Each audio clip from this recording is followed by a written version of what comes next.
나는 그 주류 담론에 들어갈 수 없고, 나는 모세가 될 수 없고, 나는 여호수아가 될 수 없는 그런 상황 속에서 그러면 나는 뭐지? 이런 방황들을 좀 겪었던 것 같습니다. 그런데 제가 속한 공동체가 아무것도 아닌 저의 이야기를, 그리고 주목할 만한 이야기가 아닌 것들에 주목해서 너무 진지하게 저의 삶에 관심을 가져주시고 들어주셨던 기억들이 있고요.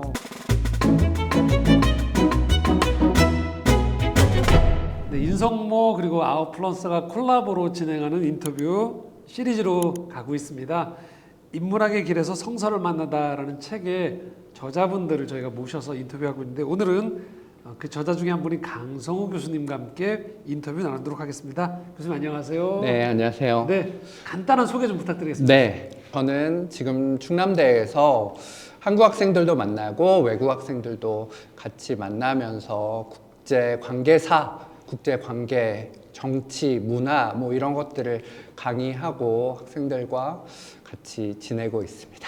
역사학도로서 이렇게 배움 중에 책에 보면 이런 표현이 나오더라고요. 네, 맞습니다. 굉장히 교수님 글을 재미있게 읽었는데, 중충적 인식과 사고의 확장에 대한 경험을 했다. 이 역사학도로 배우면서. 네. 이게 무슨 말이죠? 네, 어려운 말일 수도 있을 것 같아요. 그런데 이게 원래 저희 책을 내기 전에 전공자가 이해할 수 있는 글을 조금 섞어달라 이렇게 요청을 받아서 그걸 포함시킨 거고요. 클리포드 기어츠라고 하는 인류학자가 중충적 기술이라는 그런 용어를 사용하면서 그 표현을 가지고 온 겁니다. 제가 그래서 그 중충적 기술이라는 것은 어떤 사건이나 문제를 대할 때 여러 레이어를 가지고 있게 그렇게 이해를 하라는 것입니다. 문화, 사회적인 배경이나 동기라든지 그 뒤에 있는 이야기들을 발견해 나가는 것이 중충적인 역사 인식이 아닐까 생각합니다. 딱 정형화된 누가 얘기했던 요거로만 받아들이지 말라는 거죠. 네, 맞습니다. 어떤 사건을 볼 때 뭐 거대한 사건이라고 이야기할 수 있는 뭐 한국 전쟁이다, 혹은 뭐 프랑스 혁명이다 이렇게 했을 때 단순한 사건이 아니라 그 속에 있는 여러 이야기들이 있고 여러 사람들이 다르게 느끼는 층위가 있다라는 것으로 생각하시면 될 것 같습니다. 그게 교수님 요 글에도 보면 네. 이렇게 연결이 되는 것 같아요. 역사 없는 사람들을 위한 역사. 네. 이게 같은 거랑 이 맥락 연결되는 거죠, 그러니까. 네, 맞습니다. 보통 그러니까 우리가 얘기하는 역사는 뭐 우리가 알다시피 승자들의 역사다. 네. 뭐 강한 사람들의 역사 위주로 편제된 것이 아닌, 네. 어떻게 보면 좀 모순적인 표현 같지만 역사 없는 사람들을 위한 역사라는 게 일반 주류학계에서 얘기했던 것과 다른 측면이 필요하다는 그런 얘기인 거죠. 네, 맞습니다. 네, 네. 이전에 목소리를 내지 못했던 사람들의 이야기를 엮어서 새로운 역사를 만들어 가고 싶었던 것이 저의 의도이고요. 저의 연구 방향도 그렇습니다. 보통은 그러니까 그 주류 역사학이라는 게 이건 좀 다른 흐름인가요? 주류 역사학이라는 거는 거대한 흐름들을 중심으로 역사를 엮어내는 것이라면, 제가 관심을 가지고 연구하는 분야는 그 주류 역사학 속에서 거대한 그런 역사적인 변화 속에서 그 안에 있는 아주 소소한 사람들, 목소리를 내지 않는 것 같은 사람들, 역사의 주인공이지 않은 사람들의 삶의 변화나 그들이 경험한 그 거대한 역사적인 변화는 어떤 느낌일까, 어떤 감정일까, 어떤 상황들을 그들이 목도했을까 하는 등의 변화들을 주목하고 서술하는 것을 이야기하는 것입니다. 그 교육으로 봤을 때 네. 발달 이론상 어릴 때 어떤 모델이 될 만한 인물들을 경험해라라는 측면에서 네. 아마 위인전 같은 거를 저희가 많이 접했는데, 네. 그 영향이 사실은 그런 거잖아요.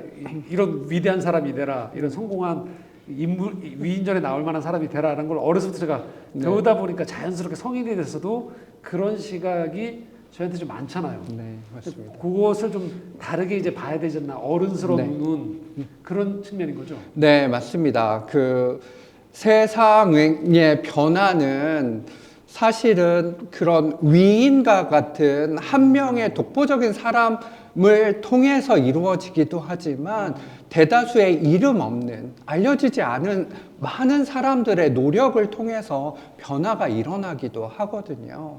그러니까 저는 이 위인이나 앞서간 사람들이 아닌 그 다른 측면에 있는 사람들을 열심히 바라보면서 그들은 어떤 경험을 했을까? 그들은 어떤 목소리를 냈을까? 그 변화 속에서 그런 것들을 주로 자꾸 발굴해내고 이해하려고 하는 그런 공부를 하면서 또한 글도 쓰고 그렇게 하고 있습니다. 이게 교수님 성경에도 그대로 적용될 수 있지 않나요? 왜냐하면 저희가 네.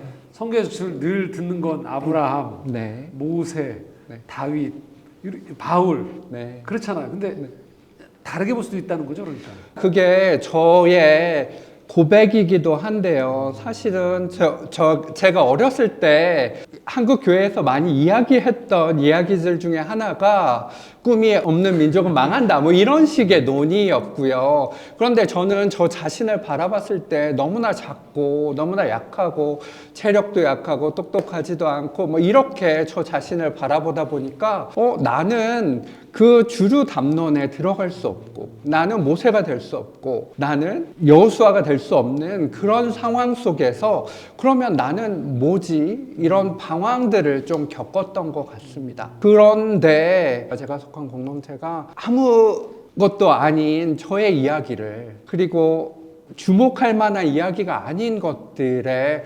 주목해서 너무 진지하게 저의 삶에 관심을 가져주시고 들어주셨던 기억들이 있고요. 강렬한 기억, 그리고 말씀 속에서 저의 기억들이 투영되는 것들, 그게 자연스럽게 연구적인 측면에서도 개발됐던 것 같습니다. 그런 사람들의 좋은 경험과 또 교수님이 역사학도로서 배워가는 과정들의 다른 시각들이 결합이 되었던 거네요.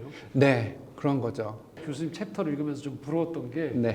저희가 그 영국 유학하실 당시에 네. 한국에도 잘 알려진 뭐 알리스트 맥그레스라든지 네. 존 레녹스를 비롯한 네. 굉장히 유수의 좋은 네. 학자들과 교류를 하셨더라고요. 네. 그 얘기 좀 듣고 싶은데 교수님. 네, 참 감사하게도 하나님이 기회를 주셔서 제가 학문의 길로 들어서게 되고 그 과정 가운데 그 영국의 옥스퍼드로 이끄셨습니다. 그래서 영국의 옥스퍼드에서 제가 박사를 시작했던 그 시기에 도널드 헤이라고 하는 지저스 칼리지의 경제학자가 은퇴를 하시면서 Developing Christian Mind 코र्스를 만들기 시작하셨고요. 그러면서 앨리스 맥그라스라든지 여러 크리스찬 인텔렉츄얼들을 좀 모으기 시작하셨고 그 과정 속에서 저도 그 영향들을 받을 수가 있었습니다. 특별히 제가 인상적이었던 거는 도널드 헤이 교수님 개인적인 부분들인데요. 도널드 헤이 교수님이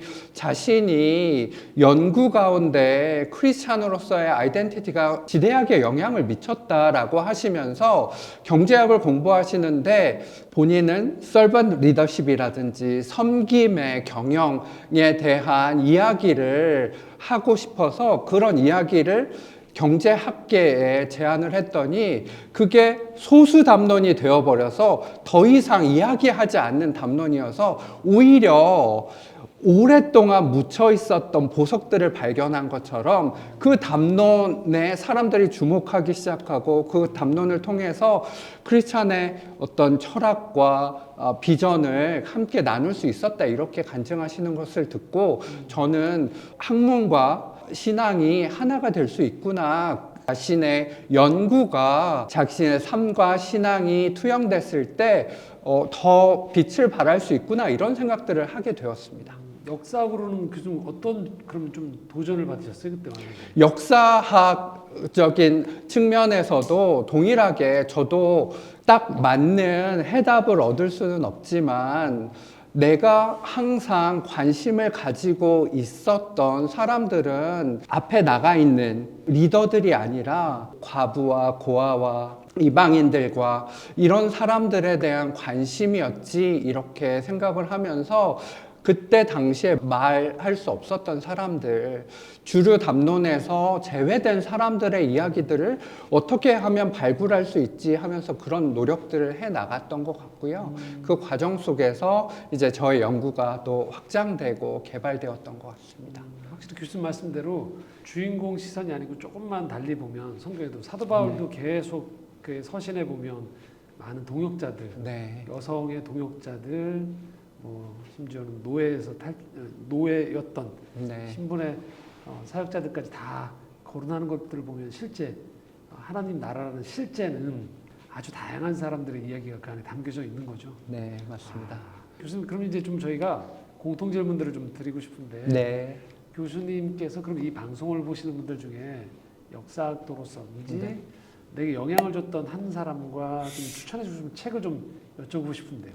네, 한 책이나 한 사람을 이야기하기는 어렵지만 사실은 제가 처음에 이야기했던 중층 기술을 쓴 클리포드 기어츠의 이야기를 했는데요. 그 기어츠의 그 기어 때문에 기어츠 상이 있습니다. 인류학계에서는. 그 상을 받으신 교수님이 계신데요. 그분이 공교롭게도 한국 분이에요. 권헌익 선생님이란 분인데요. 캠브리지 대학의 교수님이시기도 한데 그 교수님과 교제할 수 있는 기회를 얻기도 했었는데요. 그 교수님이 쓰신 책들은 저가 가지고 있는 시각과 문제의식을 동일하게 가지고 있습니다. 한국어로 번역된 책이 있나요? 번역된 책도 많이 있습니다. 서울대에 계시면서 네. 그 관련된 책들을 많이 번역하셨는데요. 예를 들면 The Other Cold War 뭐 이런 책이 있는데요. 일반적으로 유럽의 시각에서는 그 냉전 시기, 콜드워의 시기는 롱 피스라고 불리거든요. 기나긴 평화의 시기였다. 근데 한국도 마찬가지지만 전쟁을 경험했고 베트남도 그렇고 세계 여러 곳에 전쟁이 있었던 시기였거든요. 유럽에서만 평화가 있었습니다. 그러니까 그 당시는 냉전이었어. 전쟁이 없었던 시기였어. 그리고 아주 기나긴 평화의 시기였어. 라는 것은 철저하게 유럽적인 시각인 거죠. 거기에 대해서 문제를 제기하고 그렇지 않은 지역도 있었어. 특별히 한국과 관련돼서도 이야기하시고 원래 베트남 전공자셨거든요. 권헌익 선생님이. 그래서 베트남에 대한 이야기나 한국에 대한 이야기를 하시면서 소수자들의 목소리, 그 주류 담론에서 특별히 유럽이 주도하는 서구 사회의 담론에서 다른 담론들을 이야기하시는 것들이 굉장히 저한테 영향을 주었고요. 관심이 있으신 주류 담론이 아닌 새로운 이야기, 새로운 관점들을 찾으시는 전공자들이 있다면 권헌익 선생님의 글들을 좀 읽어보시면 좋을 것 같고, 일반 독자들도 전쟁과 가족이라는 책이 있습니다. 권헌익 선생님이 쓰신 그 책이 소설과 인류학적인 관점을 통해서 한국 전쟁, 가족이 경험한 전쟁을 바라보는 것이고요. 그것과 더불어서 박완서 선생님 쓴 그 많던 시간을 누가 다 먹었을까 이런 책도 같이 읽어보시면 한 사람이 겪은 거대한 담론, 거대한 전쟁이라는 시기를 어떻게 경험하고 어떻게 지나왔는지 그런 것들을 구체적으로 나의 이야기로 삼을 수 있을 것 같고요. 그런 이야기들은 성경을 읽을 때도 성경이 먼 이야기가 아니라 나의 이야기로 다가올 수 있도록 도울 수 있을 것이라고 생각합니다. 교수님 말씀 쭉 듣다 보니까 자연스럽게 중충적 사고와 인식의 확장이 무슨 말인지가 확 와닿게 되는 것 같습니다. 마지막 한 가지 질문 더 드리면서 이 얘기를 좀 정리했으면 좋겠는데요. 이렇게 역사학자로서 또 크리스찬으로서 한국 사회, 한국 교회를 보시면서의 어떤 진단이 좀 내려지고 어떤 방향으로 갔으면 좋겠는지에 대한 좀 바람 좀 듣고 싶습니다, 교수님. 네, 제가 한국 교회에 대해서 어떤 이야기를 할 수 있는 자리에 있는지는 모르겠지만 저의 항상 교회에서 관심은 사실은 소외된 사람들이거든요. 지금도 저는 외국인 사역들을 하고 있습니다. 그래서 특별히 이방인들과 고아와 주류 사회와 동떨어진 어떻게 보면 관심이 덜한 사람들에 대한 관심들을 더 갖는 것이 교회의 사명이 아닌가라고 생각합니다. 그런 부분들이 앞으로 한국 사회에도 계속 확장이 돼야 되고 교회도 그 사명을 좀 감당했으면 좋겠다. 네, 맞습니다. 감사합니다, 교수님. 오늘 교수님 통해서 이야기한 대로 이 역사가 가지고 있는 주류적 시각 너머에서 좀 더 넓은 폭과 깊이를 좀 경험할 수 있는 대화가 아니었나 싶습니다. 아유, 귀한 말씀 감사합니다, 교수님. 네, 감사합니다.